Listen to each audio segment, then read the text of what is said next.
Bom dia, pessoal. Hoje a aula é sobre relações entre variáveis contínuas, no caso com distribuição normal. Então, vamos ver qual que é a diferença e que cada coisa, né, entre correlação e regressão linear, tá? Então, duas variáveis são relacionadas quando elas variam, né, de forma conjunta, tá? Assim, à medida que aumenta uma variável, a outra também aumenta ou diminui, né? Diminui, desculpem. Então, uma, né, ou elas ambas, assim, elas mudam de forma, né, ou variam de forma consistente, tá? E se duas variáveis estão relacionadas funcionalmente, tá? Então elas variam conjuntamente e o valor de uma variável pode ser predito, né, pelo valor da outra, tá? Então a correlação é exploratória, tá? Isso quer dizer que duas variáveis, né, para explorar, né, ou para testar se duas variáveis estão significativamente relacionadas, tá? Mas nem x nem y dependem, né, uma da outra e não podemos nunca determinar uma a partir da outra, tá? E bom, agora dou algum detalhe, algum exemplo, tá bom? Então ambas variáveis são medidas, então digamos que temos dados bivariados, tá? E vamos avaliar, vamos examinar se existe algum padrão. Mas o fato de que, mesmo que a nossa exploração, né, fazendo um gráfico, né, plotando pontos, né, e fazendo uma inclinação para ver qual que é a relação, se é positiva, negativa, pode ter um padrão, mas esse padrão não ser estatisticamente significativo, né? Ou seja, essa relação não tem por que ser significativa, tá bom? Então, isso será o estatístico, né, que vai falar, que vai dar informação sobre a significância, né, da nossa relação, tá bom? Então, a hipótese nula, no caso, uma correlação seria que não existe, né, correlação, tá? E que o nosso valor de correlação, né, que vamos ver também mais para frente, é zero, tá? Ou está numa população com uma média de zero, tá? Então, tanto correlação quanto regressão são dois métodos paramétricos com distribuição normal e vamos ver a correlação de Pearson, né, que é a correlação para esses dados contínuos normais, mas também tem a correlação de Spearman, tá, para dados para que uma correlação, né, homóloga assim para distribuição não paramétrica, tá bom? Então é importante que a correlação e a regressão são muito usados, muito comuns para diferentes técnicas, né, diferentes perguntas, mas infelizmente elas são misturadas, né? Às vezes se usa correlação quando é regressão e vice-versa. E às vezes até o vocabulário usado está errado, né? Se fala, não, essas variáveis estão correlacionadas. E não é verdade. Uma depende da outra, tá? Y depende de X, mas não ao contrário, tá? Então isso já não é uma correlação, tá? Então, como falei, a correlação exploratória é muito importante, né, é muito informativa, né, para ver se duas variáveis estão relacionadas, tá? Mas uma não depende da outra. Então, por exemplo, temperatura e umidade. Temperatura e umidade normalmente estão correlacionadas, tá? Mais temperatura pode ter menos umidade ou numa estação úmida mais temperatura, mais umidade, depende do ambiente, tá? Mas a gente não pode, né, ou seja, a primeira coisa, a temperatura não depende da umidade, nem a umidade da temperatura. As duas codependem, né? Certo? As duas covariam, certo? Então, a gente não pode estabelecer o que depende de quê, beleza? Então, a gente não pode fazer ou formalizar uma equação, né, para a gente determinar uma em função da outra.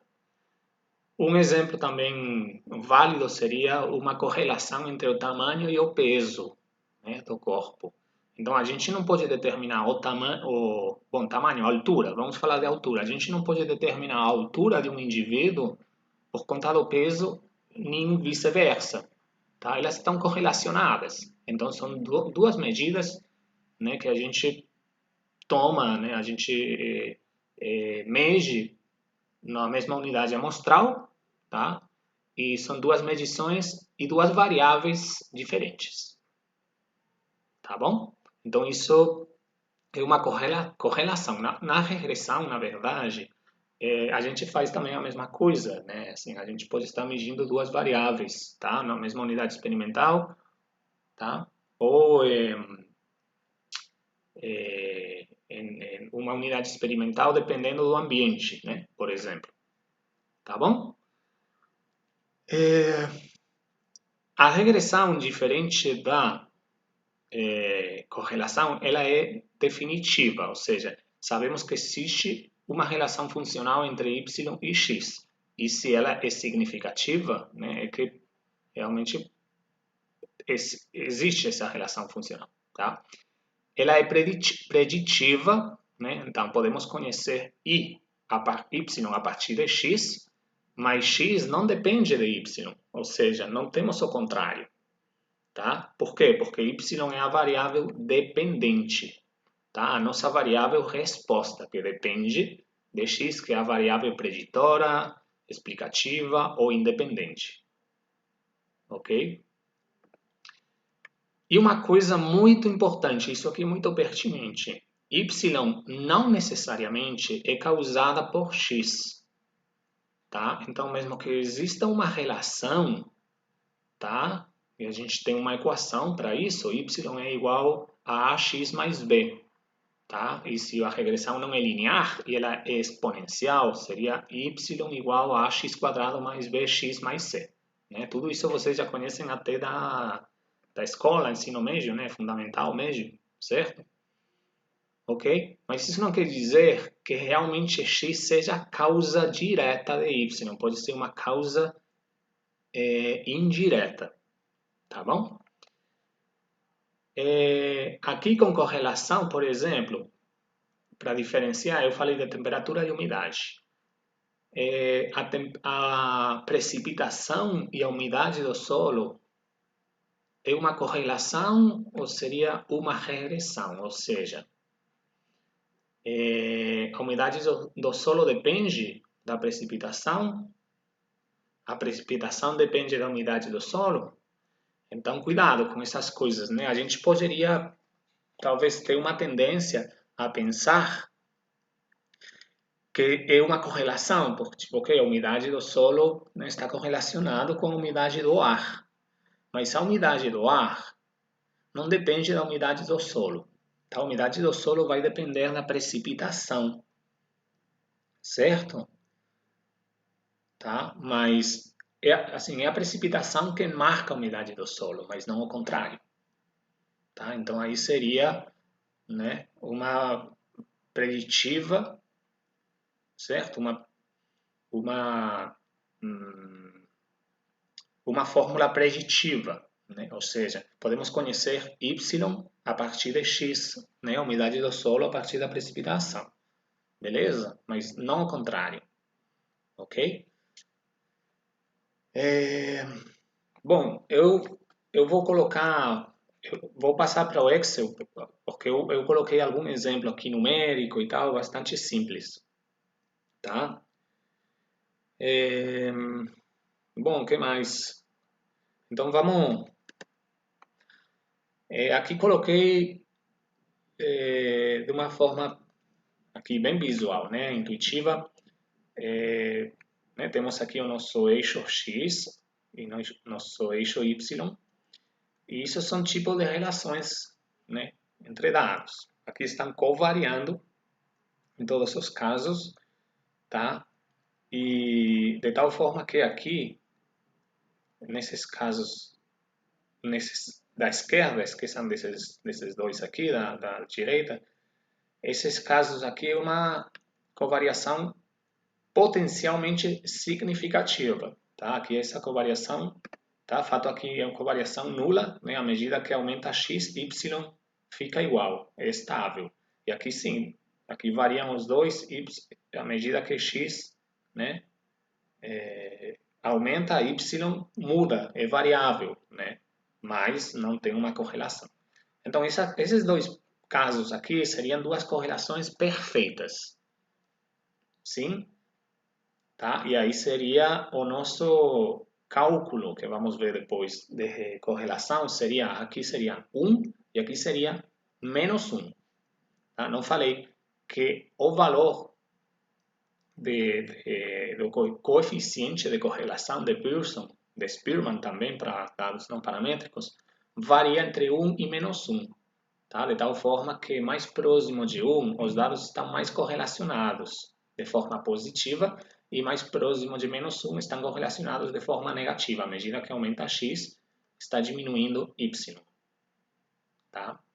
Ok? Aqui tem cara, né, de que tem uma correlação positiva, só que aqui já não é perfeita. Existe uma variação à medida que incrementa x com o incremento de y. Tá? Essa covariação não é perfeita. E aqui, nesse exemplo que coloquei aqui no final, existe um padrão, né, com certeza, mas esse padrão não é linear. Então, não podemos detectar isso com uma correlação de Pearson, tá? Uma correlação para dados contínuos que seguem uma distribuição normal, tá? E, portanto, uma correlação linear. Tá bom? Não podemos calcular isso. Bom, aqui um pouco de matemática bem leve, né? Droga leve, isso aqui, tá? Vamos, assim, vou mostrar os 3 passos, né? E depois mostro no Excel com números, os 3 passos para calcular uma correlação, tá? Uma correlação de Pearson. Primeira coisa, é importante que com uma correlação a gente pode ter diferentes escalas das variáveis, né? Dos dados bivariados, né? Por exemplo, podemos ter que uma varia entre 1 e 10 e a outra entre 20 e 100. Tá? E toda a escala infinita de valores que pode ter, né, nesses dois intervalos. Tá? Beleza. Então, para isso, a primeira coisa que a gente tem que fazer é padronizar. Tá? Padronizar os nossos dados. O que é isso? O que significa padronizar? Quer dizer convertir ou passar os dados para eles terem uma média de 0 e um desvio padrão de 1. Como que a gente faz isso com esse Z? Aqui, a gente faz os valores, né, da nossa amostra menos o valor da média dividido entre o desvio. Tá? Agora eu vou mostrar para vocês. Isso é muito usado em estudos de evolução para calcular seleção fenotípica e seleção natural. Tá? Porque a seleção natural, pessoal, é possível calcular ela de forma matemática. Tá? Então, é usado para saber se um traço, que tem uma variação, né, contínua, se esse traço, cada indivíduo, tá, tem um fitness maior ou menor, né, dependendo da resposta ou da relação desse traço, né, com alguma variável. Tá? Vou explicar isso melhor. Imaginem que vocês têm que à medida que aumenta a velocidade de um predador, tá? De um felino, de uma onça, por exemplo, aumenta a taxa ou sucesso de captura de presas, tá? Então, aumenta o fitness, tá? O fitness, assim, a componente do fitness pode ser medida de muitas formas, né? Então, vamos ver, o exemplo de que isso aumenta a sobrevivência e, portanto, aumenta a chance de acasalamento e o número de descendência de filhotes. Beleza? Então, a relação seria velocidade com sucesso reprodutivo em número de filhotes. Tá bom? Então, qual que é a variável que está exposta à seleção natural? A velocidade. E os indivíduos, né, ou seja, a seleção, a pressão seletiva é exercida sobre a velocidade. E a velocidade dos indivíduos, né, pode variar numa população. Tem X indivíduos e isso varia, né, na população. Nem todos os indivíduos têm a mesma velocidade. Tá? Então, vamos ver se existe, né, um exemplo que estou colocando agora, se existe uma relação, tá, entre a velocidade e o número de filhotes, a descendência. Tá? Então, para isso, a gente tem que padronizar os dados. Tá? Significa que temos uma média de 0 e um desvio de 1. Por quê? Porque a gente vai comparar cada dado de cada indivíduo em velocidade, né? Enfim, sei lá, em segundos, ou que demora em tempo em percorrer uma distância X, tá? Então, comparamos a velocidade de cada indivíduo com a velocidade média da população, tá? Dividido pelo desvio, né? Então, há desvios maiores, ou seja, mais variação entre velocidade da velocidade entre os indivíduos, tá? Então, mais variação ou mais distante pode estar alguns valores da média da população, tá?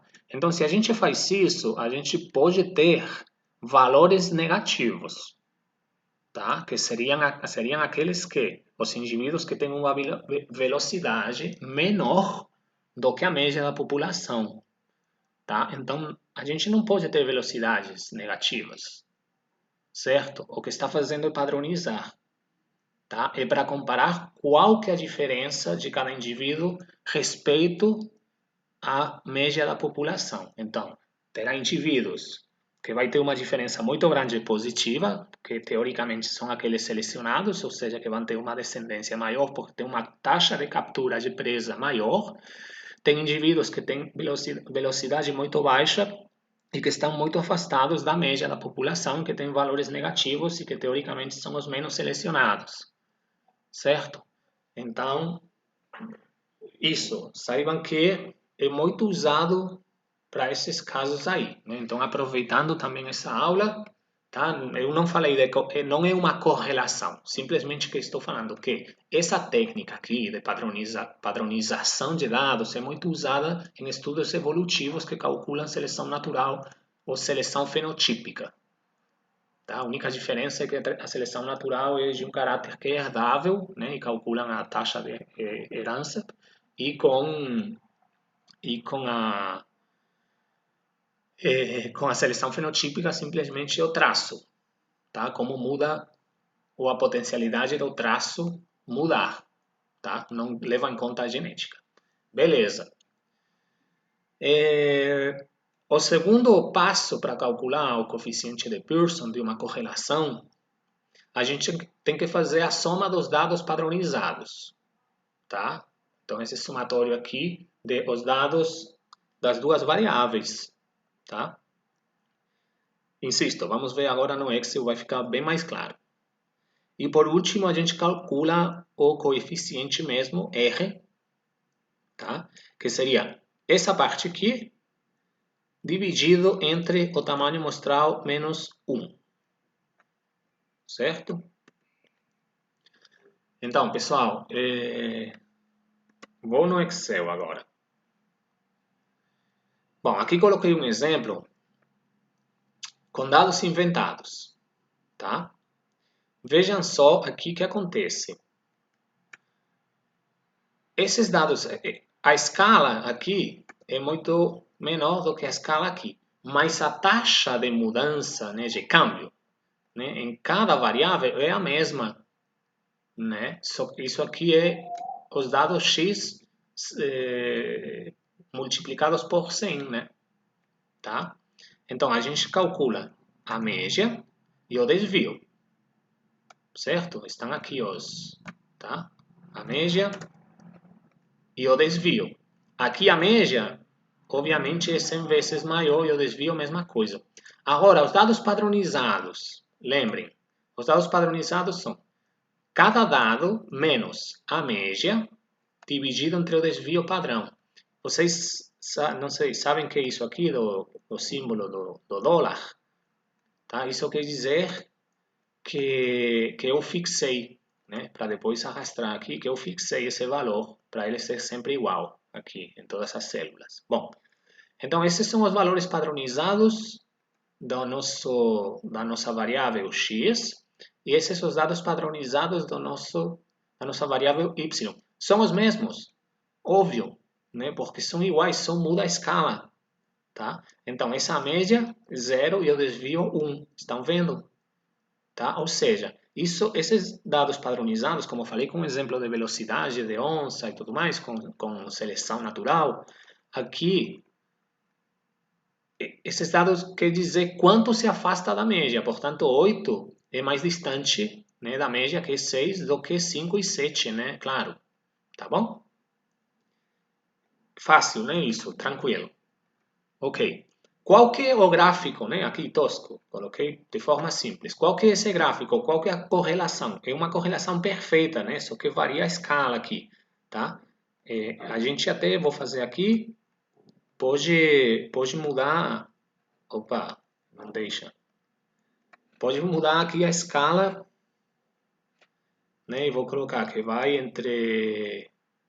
entre 5 e 10, tá? Para ficar igualzinho, né? Mais certo aqui. Desculpem. Entre 5 não, porque 4 o valor mínimo. Entre 4 e 10. E aqui então entre 400 e 1000. Para ficar mais certinho o gráfico, tá? Só vou fazer com esse. Tá? Aqui mais certinho. Mas o gráfico importante, né? Para calcular, para o nosso cálculo, seria o gráfico de comparar esse conjunto de dados, né? Padronizados de x e de y, que seria esse gráfico aqui. Certo?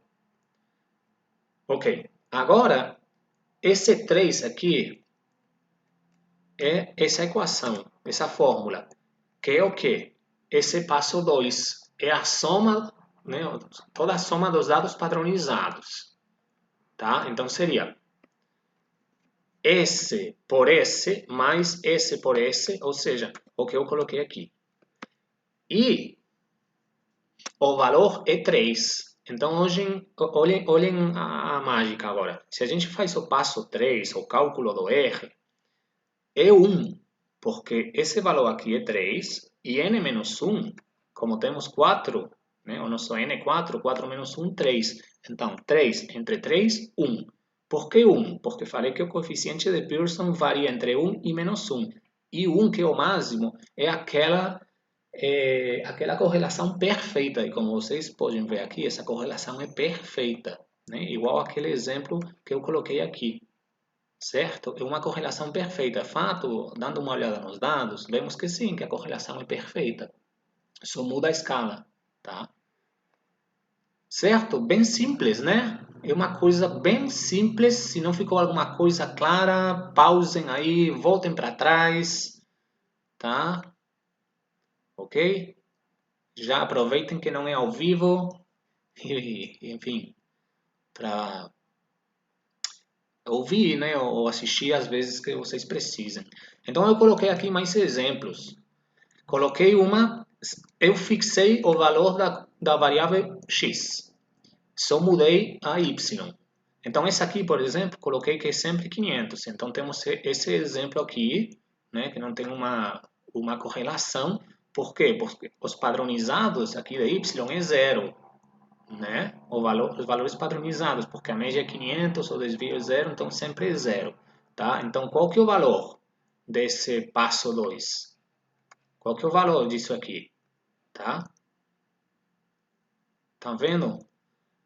Aqui é zero, tá? Então, zero entre 3, que seria 4 menos 1, né? Ah, uma coisa, aqui não falei, mas se os dados são assim perfeitos, né? Só que isso nem vai acontecer, mas é simplesmente um truque. Em vez de fazer isso tudo aqui, né? Esse cálculo aqui, é realmente quando tem essa correspondência, a gente pode fazer. R é igual a n menos 1 dividido entre n menos 1, né? Na verdade, beleza? Aqui mesmo, coloquei mesmo exemplo do que no primeiro caso, só que inverti os valores de y para dar negativo, uma correlação negativa perfeita. Então aqui o R seria menos 3 entre 3, seria menos 1. Beleza? E depois outros três casos, aqui temos uma correlação positiva e aqui uma correlação negativa, só que já não é perfeita, né? Então aqui temos esses dados aqui em y, ok? E os dados padronizados são esses. A média continua sendo 0 e o desvio 1, tá?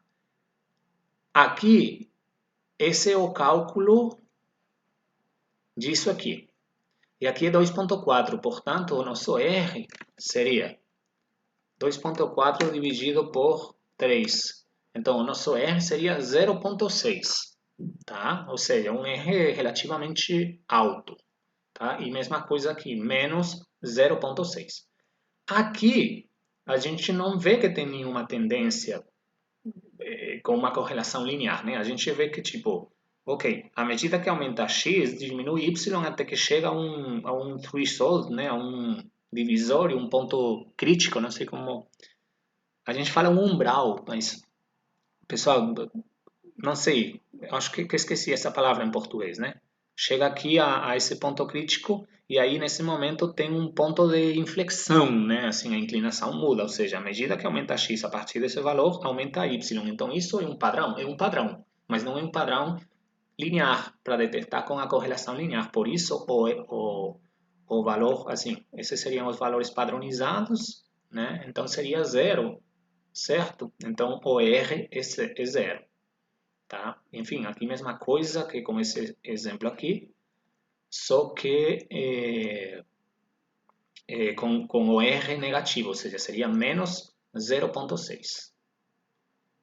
Tá, pessoal?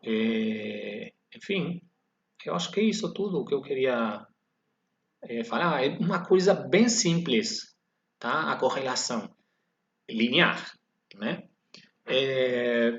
A correlação linear com dados contínuos e dados, enfim, com distribuição normal. Agora, talvez, chegado a esse ponto, vocês estariam se perguntando, mas, cara, esses dados aqui não seguem não são dados contínuos, tá? Será que tem uma distribuição normal?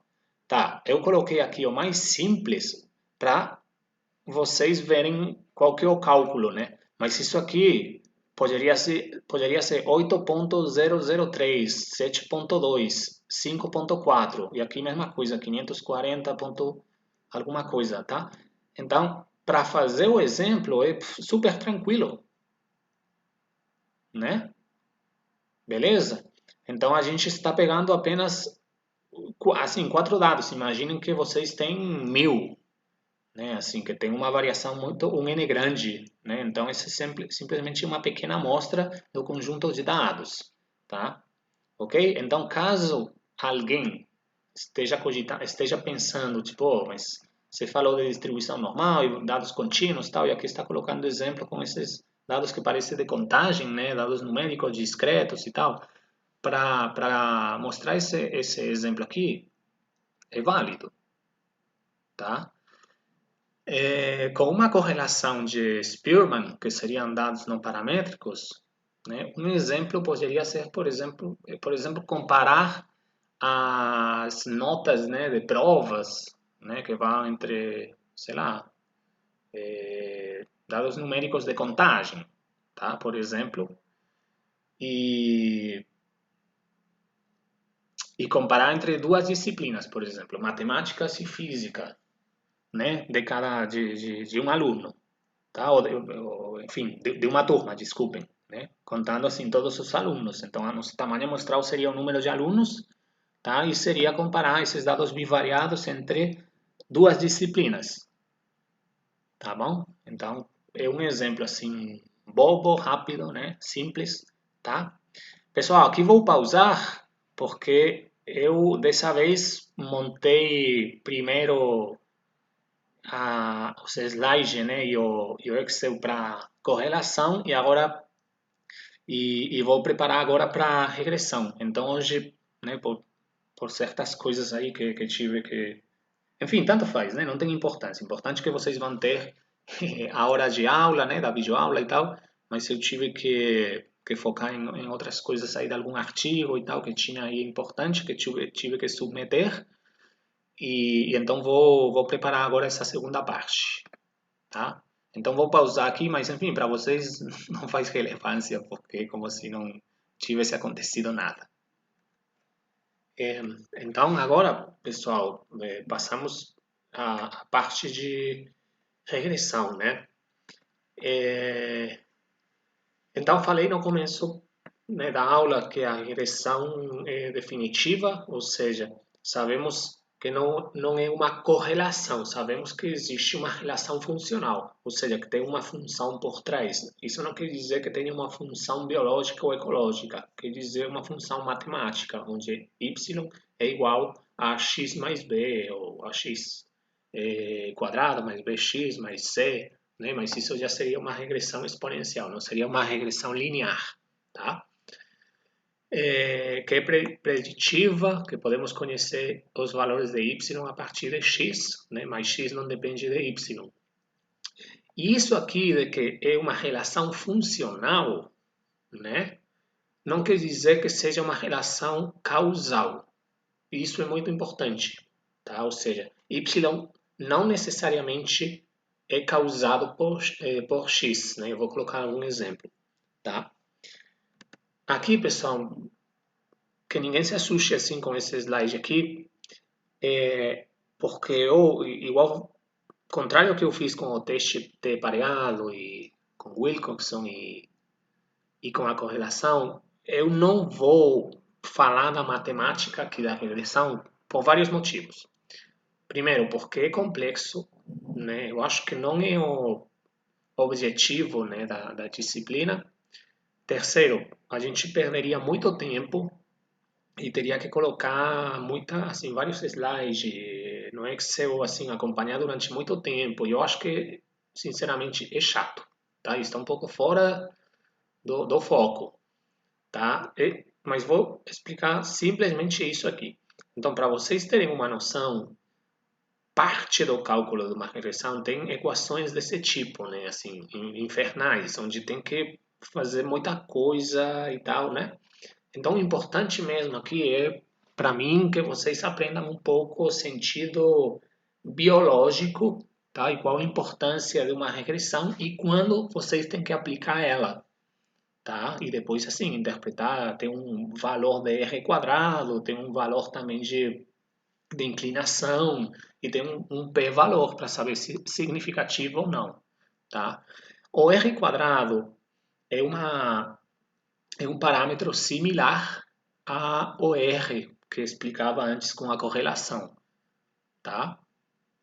Então, a inclinação, vocês sabem que a equação, né, de uma inclinação é essa aqui. Ou seja, aqui seria, né, ponto y2 menos y1, ou seja, seria 3 menos 9 dividido entre 12 menos 2, ou seja, menos 6 entre 10. Então, a inclinação é menos 0,6, certo? Tá? Então, isso quer dizer que y diminui 0,6 unidades, né, cada vez que aumenta uma unidade de x. Tá? Enfim, matemática um pouco básica, tá? Então isso é um pouco, né, assim, como a cara que teria um gráfico com uma regressão, né? Então aqui y é igual a, realmente, né? Ou, enfim, pode ser m, né? Às vezes colocam como beta, tá? Mas enfim, é isso, uma inclinação por x mais b. O que é b? É aquele intercepto, né? Ou seja, qual que é o valor de y quando x é zero, tá? Só para vocês saberem, na regressão, a gente não calcula, não é calculada a inclinação padrão. É calculada, é muito mais complexo, é calculada uma inclinação média, levando em conta, tá, a comparação de todos os dados, né, de x e de y com a média de x e de y. Tá? Então é uma matemática muito mais profunda, dura, né? Não precisamos disso aqui, tá? Eu vou colocar exemplos de várias regressões e, e um pouco dar uns toques assim para vocês terem muito cuidado, né? Tomarem muito cuidado em quando usar e como uma regressão e qual tipo de regressão, né? Então aqui eu ia falar eram regressão linear com dados contínuos, né? E uma distribuição normal, tá? Então lembrem, diferente da correlação, como eu já falei, existe uma relação funcional e talvez muitas vezes causal, mas isso nem sempre é assim, tá? Na correlação é simplesmente uma covariação, né, conjunta, tá? De um grupo de dados de x e y, né, onde não tem uma dependência um do outro, tá? Então, a diferença com a correlação é essa. Na regressão, sabemos que temos uma variável dependente, que y, que como o nome indica, né, é dependente da variável preditiva, explicativa, variável independente que é x, tá? Agora, importante, y, lembra essa terceira premissa aqui, né? Então, y não necessariamente causado por x.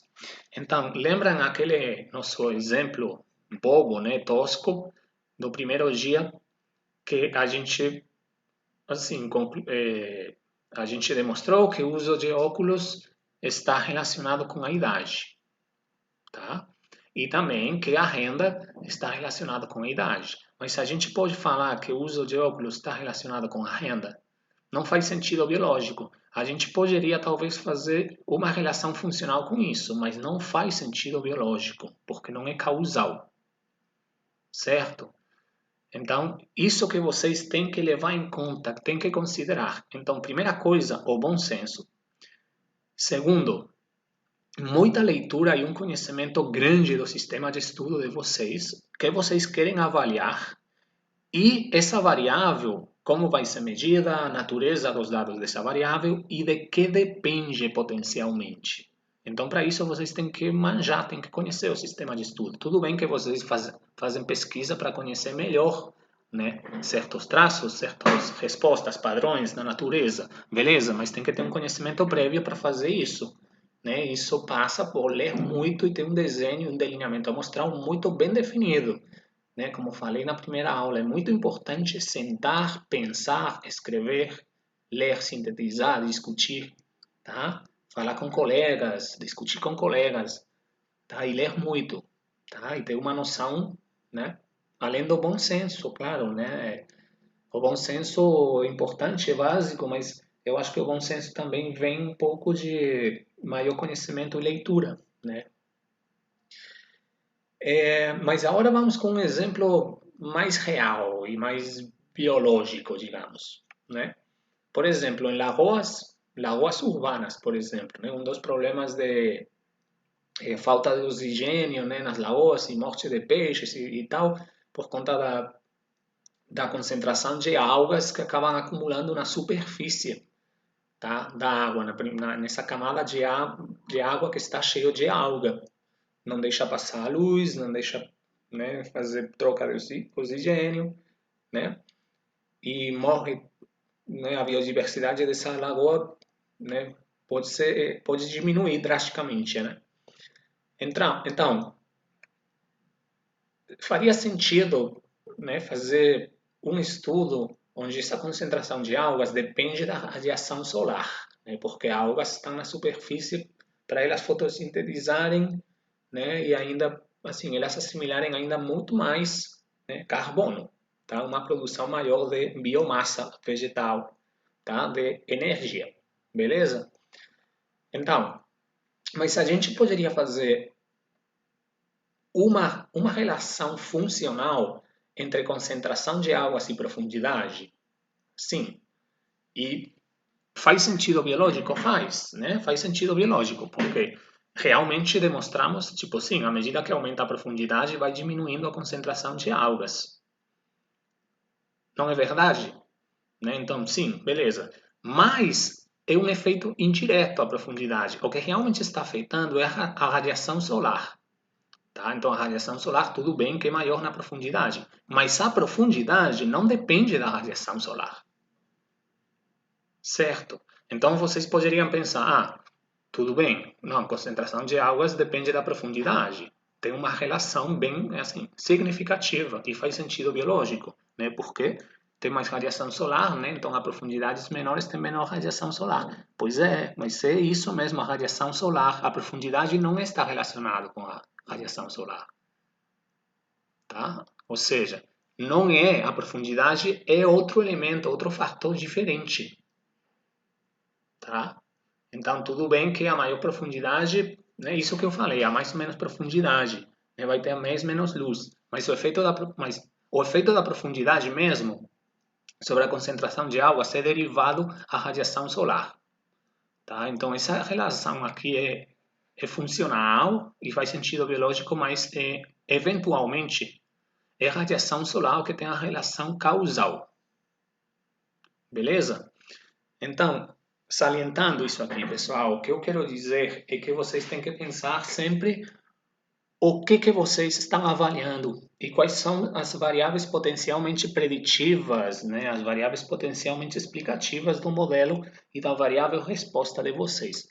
Se isso atinge, a variável resposta é uma variável que atinge as premissas de normalidade, de distribuição normal, e a variável explicativa é também são dados contínuos, tá? Ou dados inclusive discretos de contagem, mas que possa ter né, a gente pode assumir, né, que segue uma distribuição normal, vocês podem rodar uma regressão. Beleza? É isso mesmo. O que não podem fazer é uma regressão quando vocês têm dados contínuos, tamanho corporal, peso, concentração, né?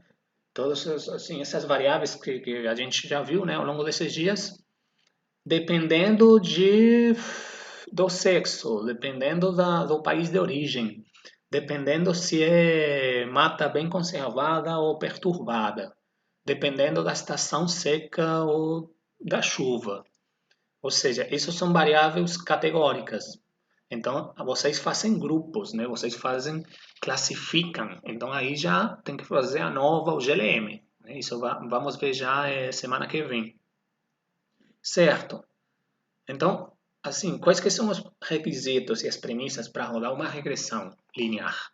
Que tanto a variável dependente quanto a variável independente se tenha uma distribuição normal tá? E um tipo de dados que se aproximem ou que atinjam essas premissas de distribuição normal, que normalmente são dados variável contínua, tá? Mas pode ter algum tipo de contagem onde pode ter esse tipo de distribuição, né? Com duas caudas e uma frequência alta, né? De tal forma que tenha uma distribuição gaussiana com esse sino, né? Certo? Então, essas são as noções básicas, né? Tipo de distribuição dos dados que vocês têm e qual que é a relação, né? Se vai ter uma relação funcional que faz sentido biológico e especialmente conhecer a relação causal, certo? Bom, então, eu queria, né? Porque depois, assim, vou passar com a parte de ANOVAs, né? E teste de student para isso, né? Para o que falava anteriormente, como analisar dados contínuos com categorias, né? Relacionadas a categorias, a classes, tá? Ou seja, outro tipo de dados que não sejam contínuos, ou até numéricos, podem ser categóricos, né? Classes, né? Como falava anteriormente, categorias, ok? Então, eu queria mostrar algum artigo, né, aqui da coleção de artigos para mostrar um pouco que mesmo com distribuição, assim, o tipo de regressões, né, que tem uma variação, uma variabilidade, né, um, um n grande, né, de regressões diferentes. Então, mesmo que não seja linear, né, uma regressão, vocês podem comparar dados contínuos, né, com distribuição normal, tá? Dois, assim, variável dependente e variável independente, e a regressão não ser linear, né? Ou seja, ter outra cara, tem que seja, por exemplo, exponencial. No caso, deixo aqui assim, tipo resumido, o que vocês colocariam no R, é um modelo linear, né? Porque a regressão é um modelo linear, só que no caso, vocês têm que considerar o fator quadrático, tá? Da variável independente de vocês, tá? Porque talvez os dados, a variável dependente de vocês se ajusta melhor, né? Imaginem que à medida que aumenta x, aumenta y, mas chega num ponto máximo que a partir, ou um ponto intermediário, a partir desse ponto y começa a diminuir à medida que aumenta x. Então essa relação é quadrática, certo? Então, assim, se o p-valor e o r quadrado aí para o fator quadrático é maior do que o fator não quadrático linear, então vocês poderiam justificar, né? Assim, a gente fez um modelo linear considerando apenas o fator linear e outro com o fator quadrático e vemos assim qual que se ajustou melhor, esse best fit slope, tá? Esse best fit relationship, a relação que é melhor adaptada, tá? Então, vou mostrar um exemplo para vocês. Depois vou mostrar... bom, aqui vou colocar um exemplo de regressões múltiplas, tá? Também pode ser uma regressão com distribuição normal. Só que no caso, a variável dependente de vocês, né, que segue uma distribuição normal, pode depender de duas variáveis contínuas, não apenas de uma, tá? Se uma é contínua e a outra é categórica, aí é uma ANCOVA, mas isso já é spoiler, tá? Não é uma nova, é uma ANCOVA, tá? Análise da variância, análise da covariância, ou seja, tem uma covariável contínua, tá? Então, regressões múltiplas. Então, pensem, por exemplo, taxa de transpiração de uma espécie de mamífero pode depender da temperatura, aí, da temperatura, mas pode também depender do tamanho corporal, tá? Então a gente deve incluir, né, no modelo completo, deve incluir o efeito cruzado, o efeito da interação entre temperatura e tamanho corporal, tá? Porque talvez tenha uma relação alométrica, por exemplo. Ou seja, quer dizer que não é uma relação isométrica, ou seja, a relação não é da mesma escala, tá? Ou seja, a resposta, a taxa de transpiração, aumenta de uma forma desproporcionada, né? Desproporcional à medida que aumenta o tamanho corporal com a temperatura, tá? E depois tem regressões não lineares, tá? Como aquela aqui exponencial, só que não contínuas ou não paramétricas.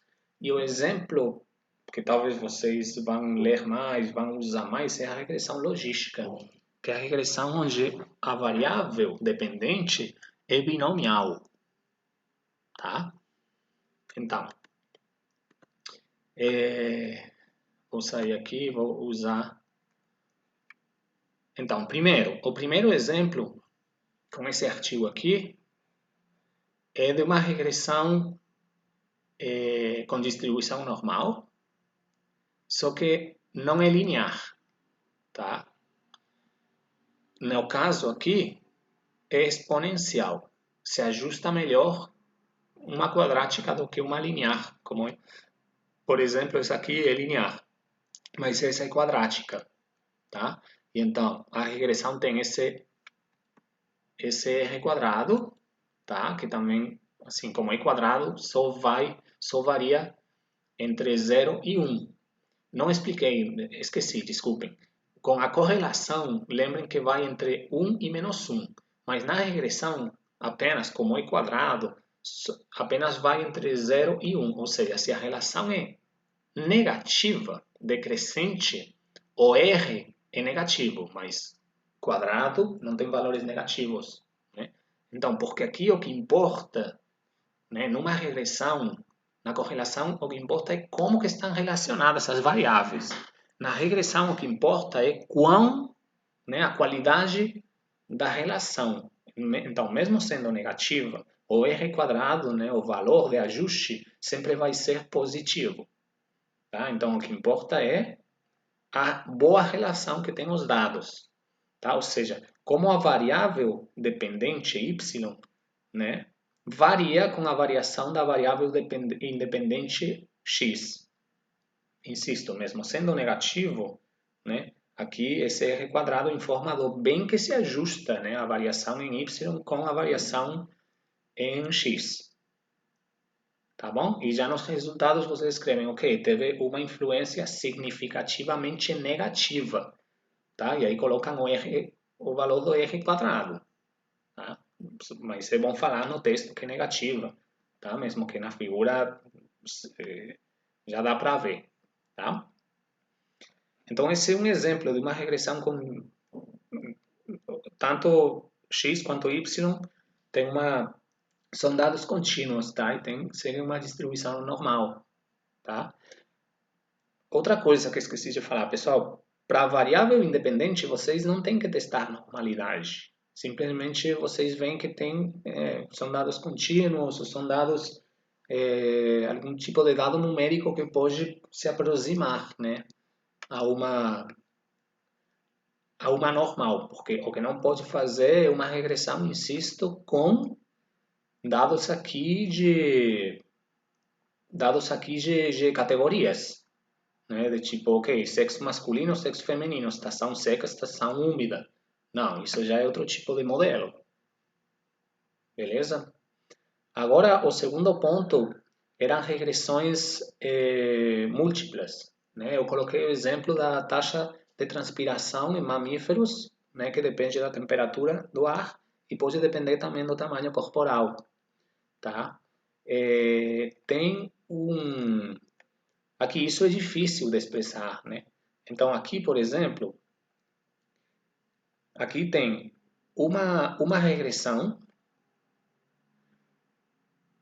com, assim, é a mesma variável resposta, taxa de visita de polinizador, que depende de duas variáveis, né, numéricas, né? O tamanho do display, o número de flores e ao mesmo tempo flores de um dia, né? Porcentagem de flores de um dia.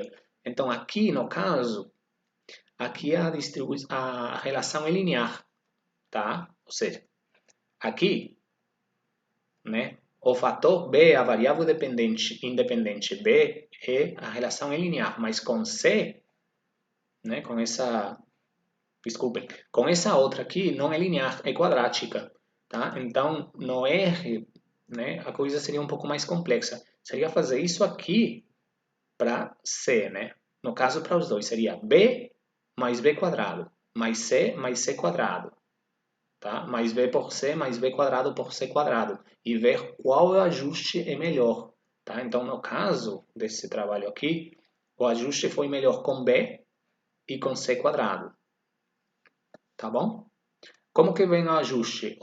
O valor do R quadrado, tá? Que seja maior, tá? Aqui, R quadrado, e o valor da significância, do p-valor. Então, às vezes, o linear não é significativo, mas é o quadrático, e vice-versa. Ou são os dois, mas um é mais significativo do que o outro. Agora eu quero... Bom, vou falar isso no final, no último minuto.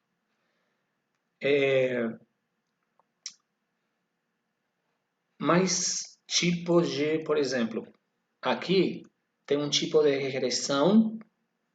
Lembram que eu falei daquele com a onça, com aquele exemplo de padronizar os dados que são usados em seleção? Então aqui tem um exemplo, tá? Esse é um exemplo de relação de fitness com tamanho floral, tá? Em 3 populações, em 3 tratamentos diferentes, tal. Ok, e isso aqui é testado por, né, uma regressão linear, tá? Então aqui essa relação é positiva e significativa. Então, isso quer dizer que à medida que aumenta... Lembram que era padronizado os dados? Ou seja, média 0 e desvio 1, mais menos 1. Tá? Então, quer dizer que não tem tamanhos florais negativos. Tem tamanhos florais que se desviam um valor ou 2 valores negativos, ou um valor ou 2 valores positivos da média da população. De tal forma que os tamanhos florais que estão acima da média da população têm mais vantagem, tá? Uma vantagem evolutiva, tá? Tem um fitness maior. Então, enfim, isso já é outra coisa, né? O coeficiente de seleção quer dizer que à medida que aumenta uma unidade aqui padronizada do tamanho médio da população a flores, indivíduos que têm uma unidade maior, tá, em tamanho floral do que a média da população, o fitness aumenta 25%. Tá? Isso é o que significa. Mas, enfim, fiquem com isso. Isso é um exemplo para modelos evolutivos de regressão. Tá? Aqui, por exemplo, essa regressão se ajusta melhor à quadrática. Tá bom? Agora, isso aqui é outro exemplo de regressões, tá? Isso é alocação de recursos, né? Nitrogênio, fósforo, tal, à medida em plantas, tá? Alocação de massa seca, nitrogênio, fósforo, à medida que com a variação do clima. Então aqui simplesmente são os scores de uma PCA, isso é mais complexo, porque temperatura e precipitação estavam relacionados, com temperaturas maiores, menor precipitação e vice-versa. Então, para não ficar apenas com temperatura ou apenas com precipitação, mesmo estando, né, mantendo uma correlação, assim, fazer um PCA para ver quanto que o eixo, né, o eixo 1 do PCA explica a variação em temperatura e precipitação. Se é alta, tipo 80%, 90%, dá para colocar aqui os scores, que podem ser negativos ou positivos. Ok? Então aqui, tipo, mais precipitação e aqui mais temperatura. Tá? Então essa é a relação, né, de uma regressão linear. De novo, os R quadrados, p-valor. A maiores valores do R quadrado, menores são os dados do p-valor. Então, por exemplo, esse aqui é significativo. Tá? Esse aqui é significativo. Mas o R quadrado é muito baixo. Então, o p-valor não é significativo, é alto. Tá? Vejam também que, geralmente, nas regressões que não se detecta uma significância, não precisa colocar inclinação, tá? Porque a inclinação não é significativamente diferente de zero, certo? E por último, queria mostrar... Bom, estou abusando aqui de novo um pouco dos meus artigos, mas enfim, são os que tenho salvos melhor, como eu já expliquei. Dá para explicar mais fácil, né? E por último, essa regressão logística, que é uma regressão binomial, tá? Onde os dados, onde a variável dependente é binomial, né? No caso, 0, 1. 0 é ausência e 1 é presença. E nesse trabalho aqui, eu já mostrei numa outra aula, né? É uma regressão logística. Por que uma regressão? Porque a minha variável independente, né, ela é contínua numérica, tá? E pode seguir uma distribuição normal, tá? Então aqui, e já acabo com isso, pessoal, aqui é mais complexo, né? Essa é uma equação, né, para um modelo linear e essa equação para um modelo logístico, onde P é a probabilidade de um evento acontecer, no caso, presença, não expliquei, era a presença de florívoros, né, inimigos florais nas flores à medida que aumenta o tamanho floral. Então, à medida que aumenta o tamanho floral, né, as flores são mais atrativas, mais vistosas, não apenas para polinizador, mas também para predadores, para herbívoros florais, chamados de florívoros, né? Então, essa probabilidade de florivoria P, que vai entre 0 e 100, ou entre 0 e 0,01, tá? É calculado aqui com isso. Então, através de a equação que a gente teria, né, fazendo essa regressão logística, a gente pode calcular simplesmente substituindo os valores de tamanho floral aqui, de x, substituindo aqui. Né? Então, à medida que aumenta o tamanho floral, esse P aumenta. Tá? Então, enfim, esse é o último caso que eu queria mostrar para vocês. Tá bom? Então, pessoal, hoje eu acho que foi um pouco... Ah, sempre esqueço alguma coisa. Falei há 5 minutos atrás. Eu ia falar uma coisa importante. É importante mesmo, pessoal. Considerem sempre que às vezes vocês têm dados, a variável independente, ela é contínua, né? E sim, vocês têm certeza disso. E a variável dependente de vocês, ela parece que é contínua ou que tem dados que podem, né, seguir uma distribuição normal, só que não é. Então isso cada vez é mais usado. Antes se transformavam os dados, né? Eram transformados por logaritmo e os dados inversos, né? Dividido por x, enfim, transformação logarítmica, muitas diferentes, né? Cada vez tem uma tendência a fazer menos. Eu já nem lembro qual foi a última vez que eu fiz isso. Eu acho que no meu doutorado já não fiz, né? Eu sou muito contra assim de transformar dados, porque tem GLMs e tem ferramentas estatísticas muito fortes e robustas e tudo mais, né, para evitar isso, porque quando transforma os dados está perdendo, né, força, está perdendo qualidade, né, credibilidade, né? Então, analisar os dados como foram coletados. Então, para isso, pessoal, eu descobri, não que inventei, obviamente, mas descobri quando li um artigo e tal, que tem uma forma legal de lidar com isso, que são as regressões que tem um pseudo R quadrado, porque não é uma regressão linear, e são regressões chamadas de quasi-Poisson, ou seja, não é contagem mesmo, né? Mas, por exemplo, essa que eu mostrei aqui, aquela de taxa de visitação, aqui, essa taxa de visitação tinha vários zeros, né? Então, não era uma distribuição normal, tá? Então, aqui eu fiz aqui um pseudo R quadrado e ajustei com uma quasi-Poisson. Deixem só mostrar, por favor, um minutinho aqui. Aqui, GLM. Tá. Então é aqui, na verdade, né, assim que foi feito um GLM, porque na verdade uma regressão linear é um LM, é um modelo linear. Então uma regressão que não é linear, ou que não é com distribuição normal, tem que ser feita com um GLM, tá? Então usei uma distribuição de quasi-poisson, tá? Enfim, isso aqui para reduzir a sobredispersão, tá? Então é um tipo de regressão, porque não foi um GLM usando categorias, né? Como, por exemplo, essas classes de idade, né, da flor, tá? Foi com uma variável, né, com variáveis numéricas aqui, certo? Então, cada vez mais usado. Aqui usei também, tá?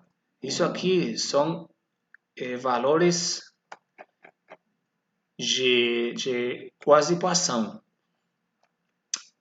Aqui rapidinho, para não perder mais tempo. Então, aqui explico, né, por exemplo, tá? Então, foram feitas regressões de quasi-poisson. Então, a gente, assim, calculou os coeficientes R quadrado pseudo R quadrado, tá? Enfim, depois tem mais coisas por aqui, mas enfim, só para vocês saberem, se vocês leem isso, que vocês saibam um pouco o que é. Tá? Eu acho que cada vez é mais usado, não precisa transformar dados e pode ser com dados mesmo que não seja claramente binomial ou claramente uma porção de contagem, que possa ter alguns dados disso, taxa de visita 0.2, 0.6, 1.3, que vocês podem pensar que seria uma distribuição normal, mas não é mesmo, tá bom? Então, bom, pessoal, isso aí, tá? Hoje talvez foi um pouco, não sei, a primeira parte um pouco matemática, essa um pouco passando mais batido, mas queria mesmo colocar exemplos de que vocês fiquem com o importante quando usar uma regressão linear ou não linear, tá? Ok? Quais são as premissas e a importância e o sentido biológico das relações funcionais, especialmente causais, tá? E então encerro aqui e lembrem que 9h45 temos a videoconferência enfim, vou fazer algumas questões e espero dúvidas, tá? Mas não vou mandar nenhum exercício, tranquilo, tá bom?